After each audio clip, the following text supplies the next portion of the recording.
Hello, everybody. I'm joined today by my lovely girlfriend, Rania.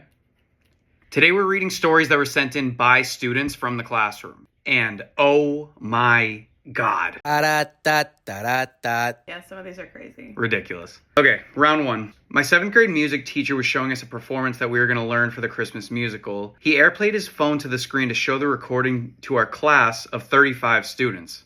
Yikes, that's a lot of kids. After watching the recording, he accidentally opened up his message notifications and we saw a message from someone named Tara saying, "I can't wait to see you again tonight," with the kissing emoji. His wife's name is Danielle.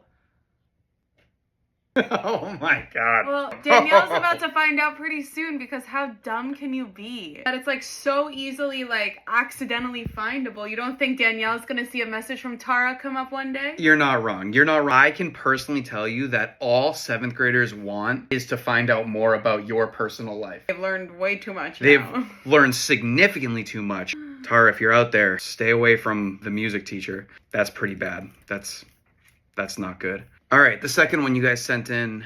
We were in a lecture hall at Ohio State that held 350 students for a business management class. My ADHD could never. My classes were like this at USC. Couldn't do it. No way. We got to the end of the semester and we were assigned a presentation where we analyze a business model and report on how it will do the next year.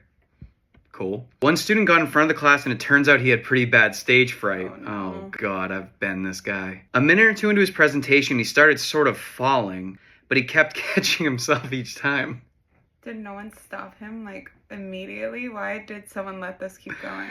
He fell across the entire stage for at least 5 minutes with my professor behind him asking if he was okay. When he regained balance, he turned his head and threw up no less than 2 gallons of vomit all over my professor. That is brutal. Oh, my retirement would start that day. I feel bad for him. I feel bad. Oh, that's horrible. I would hate for that to happen to anyone, but holy crap. I just don't understand though, like if you know you really have a hard time speaking in front of people, maybe tell the professor. Be like, hey, I actually throw up when I'm anxious. Like, Unfortunately, I feel like some professors don't care. I've had professors that I told them I didn't want to talk in front of the class and they were like, okay. well, didn't want to talk and I'll throw up all over you is two completely different things. Listen, if this professor said, I don't care if you get sick while you present in front of people, you're doing it, and then got thrown up on, And he deserves it. good, Mhm. good, love it. Nice. We're just assuming that that's the case. Third one that got sent in. A teacher of mine was finishing up a lesson toward the end of March. Our class knew he was sick of teaching and the school we were at. Most of the time, the teacher would do nothing for the entire period. We would just sit in silence. Yikes. I love that. That's what my students wish they could have. One day, the principal came in to have a conversation with the teacher. They went into the hall and were out there for probably 10 minutes. Our whole class heard their conversation go from talking to yelling and eventually leading to a fist fight in the hallway. What? Can you imagine?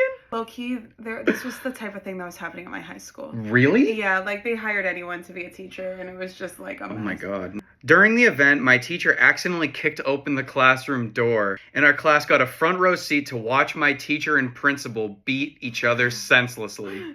Iconic. I love that. But could you dream of anything more? Could you dream? Can you imagine being at home and then the next day you come in and your friends are like, yo, Mr. Brown just like murdered the principal? That's the thing, is like that teacher cannot tell you anything ever again. It's Never. like nothing I will do will ever be as bad as what you just did. Mental. Yeah, what? You didn't do your homework? Yeah. Okay, you put our principal in a headlock. You committed like physical assault. All right, the last one that you guys sent in for this week. My friends and I had a horrible game we used to play during longer classes. It was basically truth or dare, but a million times worse. On one occasion, a friend of ours got dared to take one article of clothing off each minute, trying to get as naked as possible during the lecture. Are we talking college? I don't know. What is the line here? I don't know. Lecture means There's- like adult. There's no place where it matters. This is crazy in every language. I mean, at least if they're kids, it's like, oh, hee silly. But a full-grown adult, like in college, being like, let's get naked. It's so weird. I wouldn't put past my friends in college. In the past, we would get our shoes and socks off before we got caught. Not for David. Oh, David. It's always a David. Poor David. David took one article of clothing off each minute, but the teacher was way too oblivious to realize it. Oh no. More time passed, and David was stressing like crazy. He could have easily said no to the dare, but he was dedicated. Honestly, I got respect. Respect, David. I also respect the other kids in the class for not like laughing and exposing him, because that's true. always what happens. It's true. Even as a teacher, I'm like, that class is united. You should have seen the look on my teacher's face when he turned around and saw one of his students in his underwear in the middle of the classroom. David got expelled and his parents got divorced after? Oh God, oh God, oh God. Oh. David, what did you do? All hell broke loose. Oh my that God. one. That feels like an unnecessary point to add. Yeah, it feels like an unrelated detail that this person's making it a related detail. We just put David's whole family on blast because he was playing Truth or Dare. Dragged his like whole life to filth. Oh, it's horrible. David, wherever you are, God bless you, man. You really stuck to the punch. One thing about David, he's committed to his word. He's a man of his word. He's a real one. All right, send him in. We'll see you all next week. Do-de-dee-doo-dee-doo-doo.